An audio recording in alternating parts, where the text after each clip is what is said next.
So guys, जैसा कि हमने पिछले एपिसोड में देखा कि जुयांग अपने मास्टर से मिल गया था। वो उन्हें देखकर गुस्सा हुआ, जिससे उन्हें लगने लगा कि वो उनसे लड़ने वाला है। पर जुयांग ने उनकी बॉडी चेक की, जिससे पता चला कि किसी ने उन पर अटैक किया। पर जूटोंग ने उसका नाम नहीं बताया और वो अपने तियानलिंग सेक्ट का नाम पूरे ब्रह्मांड में रोशन करना चाहते हैं, जिससे वो वहाँ से चले गए थे। जुयांग भी स्पेस में आ गया था, जहाँ डालवो इमोर्टल सेक्ट के लीडर ने अपने साथियों से उस पर अटैक करवाया। पर जुयांग ने एक अटैक में ही उन्हें मार दिया था, जिससे वो काफी डर गया और जुयांग को अपना सेक्ट सौंपने को तैयार था। डालवो इमोर्टल सेक्ट के लोग बातें कर रहे होते हैं कि हमारे डालवो सेक्ट के रिसोर्सेज कम होते जा रहे हैं, पर उम्मीद है कि जो नया प्लेनेट उभर कर सामने आया है उसमें कुछ अच्छे खजाने होंगे। तभी वहाँ ऊपर एक जोरदार ब्लास्ट होता है। वो लुओ होंग्यू की ही स्टारशिप थी जो ब्लास्ट हो गई। सभी डालवो इमोर्टल सेक्ट के लोग गुस्सा होते हैं कि आखिर कौन है जिसने हमारे सेक्ट की शिप पर घात लगाकर हमला करने की कोशिश की। जुयांग अपने सभी डिसेबल के साथ बाहर आता है कि ये कहती है कि यह सेक्ट का गेट काफी प्रभावशाली लग रहा है। वो लोग कहते हैं कि तुम लोग घुसपैठिए हो, तुम्हारी यहाँ अंदर घुसने की हिम्मत कैसे हुई, और वो उन पर अटैक करने लगते हैं। पर बर्निंग क्रो उस शॉट को दूर फेंक देता है। वो पेटिशनर कहता है कि तुमने हमारे डालवो इमोर्टल सेक्ट के लीडर को भी किडनैप कर लिया, पर तुम्हें पहले हमारे बैकग्राउंड के बारे में पता कर लेना चाहिए था। हमारा डालवो इमोर्टल सेक्ट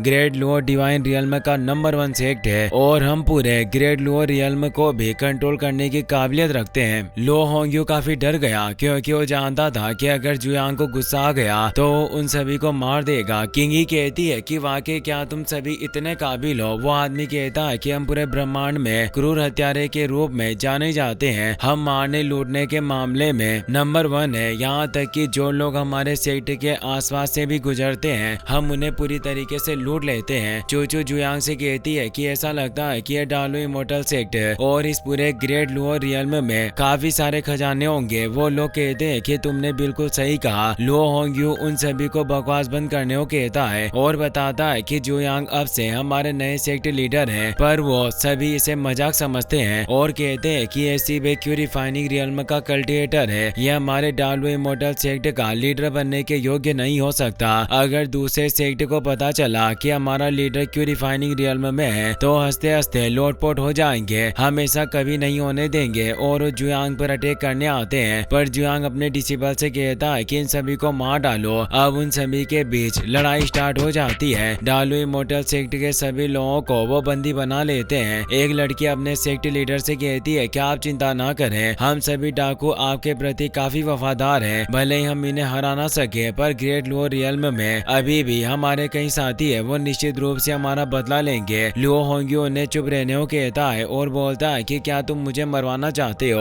और जुयांग से रिक्वेस्ट करता है कि आप इन नादान लोगों की बातें ना सुने, ये हमेशा ऐसे ही बड़बड़ाते रहते हैं। अब से ये डालवो इमोर्टल सेक्ट आपका होगा। जुयांग कहता है कि ये पर्याप्त नहीं है, तो कहता है कि ये पूरा ग्रेट लुओ डिवाइन रियल्म भी आपका होगा। लेकिन इस ग्रेट लुओ डिवाइन रियल्म में हजारों सेक्ट मौजूद है जो आपके लिए प्रॉब्लम क्रिएट कर सकते हैं, और एंसेस्टर जुयांग आपके पास काफी कम लोग हैं, इसीलिए सभी लोगों पर जीत पाना इतना आसान नहीं होगा। क्या आपके पास किसी का सपोर्ट है? जुयांग कहता है कि मुझे किसी सपोर्ट की जरूरत नहीं, मेरे पास 10,000 तरीके हैं। और वो एक जाइंट एनर्जी बॉल को ऊपर क्रिएट कर लेता है, जिसे देखकर सभी डर जाते हैं और उन्हें एहसास हो जाता है कि जुयांग काफी पावरफुल है। बर्निंग क्रो ने कहता है कि मेरे बॉस तियानलिंग सेक्ट के एंसेस्टर हैं, अगर तुम मेरी तरह इनके साथ अच्छा व्यवहार करोगे तो तुम्हें भी फ्यूचर में काफी अच्छे लाभ मिलेंगे। तो लुओ होंग्यू कहता है कि मैं अपनी मौत तक एंसेस्टर जू का अनुसरण करने की शपथ लेता हूँ, और बाकी सभी डाकू भी यही शपथ लेते हैं। जुयांग कहता है कि अब इस रियल्म का नाम बदलकर तियानलिंग सेलेस्टियल रियल्म रखा जाएगा, और ब्रह्मांड में सभी घोषणा कर दो कि तियानलिंग सेक्ट अब उभर आया है। जिसमें हिम्मत है वो हमें रोक ले।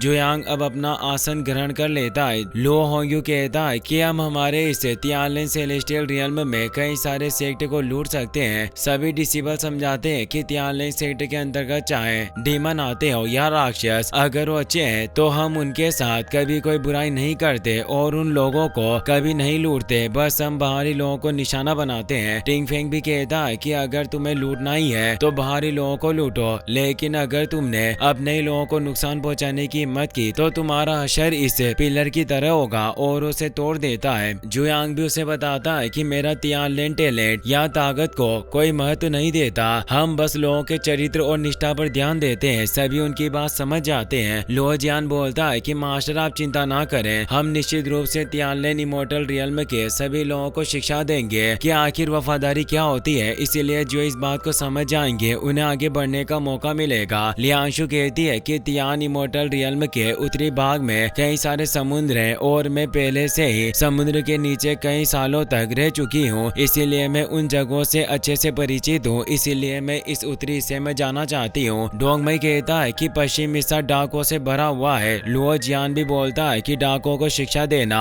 हमेशा मेरी पहली पसंद होती है। किंगी कहती है कि दक्षिणी भाग जहरीले जानवरों और कीड़ों से भरा हुआ है। कोंगयान कहती है कि मैं उस जगह पर जाऊंगी और वो टिंगफेंग को भी अपने साथ चलने को कहती है ताकि वो साथ में अच्छा वक्त बिता सके। पर पियाओ लिंगर बोलती है कि मैं भी तुम्हारे साथ चलूंगी। अब बाकी सभी अपनी अपनी पसंद के अनुसार सभी राज्यों के लोगों को शिक्षा देने के लिए निकल जाते हैं। जुयांग अकेले वहीं बैठा होता है। तभी वो बुफान वहां आता है। वो उसे कहता है कि आज तियानलेन इमोर्टल रियल्म के स्थापना का एक महान दिन है, ये इतना शांत कैसे हो सकता है। और वो बोलता है कि पहले हमारे पास तियानलेन सेक्ट के पास एक गेट भी हुआ करता था, पर आज तुम्हारी वजह से हम इतने ऊपर पहुंच गए कि हमारा पूरा एक तियानलेन रियल्म है। जुयांग समझ गया था कि वो भी मास्टर की तरह ही एक ट्रिप पर जाने वाला है। जुयांग कहता है कि आप काफी वक्त तक मेरे साथ रहे और अर्थ की देखभाल की, वाकई अब आपको भी टूर पर जाना चाहिए और मैं आपको नहीं रोकूंगा। वो बुफान कहता है कि मैं जानता हूँ कि तुम उस पर्सन को ढूंढना चाहते हो जिसने मास्टर को चोट पहुंचाई, पर यह यूनिवर्स काफी बड़ा है जिसमें तुम आसानी से ट्रेवल नहीं कर सकते। इसीलिए मेरे पास कई सारे स्पेसशिप के ब्लूप्रिंट हैं जो मैंने मास्टर के साथ मिलकर हजारों वर्षों में इकट्ठा किए थे। ये पूरे 100 है। तुम इनमें से मेरी तरफ से कोई भी शिप सिलेक्ट कर सकते हो जिसे मैं तुम्हारे लिए बना दूंगा। यह तुम्हारे सीनियर ब्रदर की तरफ से एक छोटा सा गिफ्ट होगा। जुयांग सभी शिप को देखता है और उनमें से सबसे अच्छी शिप चुन लेता है जिसका नाम लॉर्ड ऑफ स्टार सी होता है। फिर हम कई दिनों के बाद का सीन देखते हैं। वो बुफान लगातार कई दिनों से उस स्पेसशिप को बनाने की कोशिश कर रहा होता है, पर वो उसमें कामयाब नहीं हो रहा था। वो कहता है कि इस लॉर्ड ऑफ स्टार शिप को बनाना बहुत ही ज्यादा मुश्किल है, पर जुयांग वहाँ मौजूद होता है। इसीलिए वो इस बात को टालते हुए कहता है कि मैं जल्द ही तुम्हारे लिए वो शिप बना दूंगा। जुयांग कहता है कि तुम कम से कम 1000 बार ट्राई कर चुके हो, क्या वाकई तुम उसे बना पाओगे। वो बुफान बोलता है कि मैं कोई बहाने नहीं बना रहा, इस स्पेसशिप का निर्माण काफी कठिन है जिसके लिए काफी बड़ी मात्रा में स्पिरिचुअल स्टोन और ट्रेजर की जरूरत पड़ती है। किंगी वहाँ जाती है। वो बताती है कि हमारे खजाने के सारे ट्रेजर खत्म हो चुके हैं। वो बुफान ने उन सभी का इस्तेमाल कर लिया, पर फिर भी वो स्पेसशिप को बना नहीं पाया। उसे लगता है कि जुयांग इससे गुस्सा होगा, इसीलिए वो उसे कहता है कि तुम चिंता मत करो, मैं जल्दी और खजाने ढूंढने जाऊंगा और तुम्हारे सभी गोदामों को लबालब ट्रेजर से भर दूंगा। लेकिन तभी वहाँ 3 पेटिशनर उन पर अटैक करने आ जाते हैं। इससे वो खुश होते हैं क्योंकि अब वो उनके सेक्ट को लूट पाएंगे। किंगी उन पर अटैक करने के लिए जाने लगती है, पर वो बुफान रोक देता है और बोलता है कि अमीरों को लूटने जैसे काम जुयांग पर छोड़ दो। जुयांग मजे से चाय पी रहा था। वो पेटिशनर कहता है कि तुम लोग तो कायर हो, मुझे तो लगा था कि जिसने डालो इमोर्टल सेक्ट को हराया उनकी पावर काफी महान होगी, लेकिन तुम तो पहले से ही डरे हुए हो। इसीलिए मैं अपने ब्लड को गीला करने के लिए इस रिफाइनिंग रियल्म के कल्टिवेटर का इस्तेमाल करूंगा। उसे पता नहीं था कि जुयांग उसका ग्रैंडपा है और अपने ड्रैगन टेक्निक का इस्तेमाल करने लगता है। उसके साथ ही सोचते हैं कि यह शुरू में ही अपने अल्टीमेट टेक्निक का इस्तेमाल क्यों कर रहा है, तो उसका साथी बोलता है कि ये इन्हें डराना चाहता है ताकि ये सेक्ट छोड़कर भाग जाए। जुयांग आसानी से उस अटैक को रोक लेता है।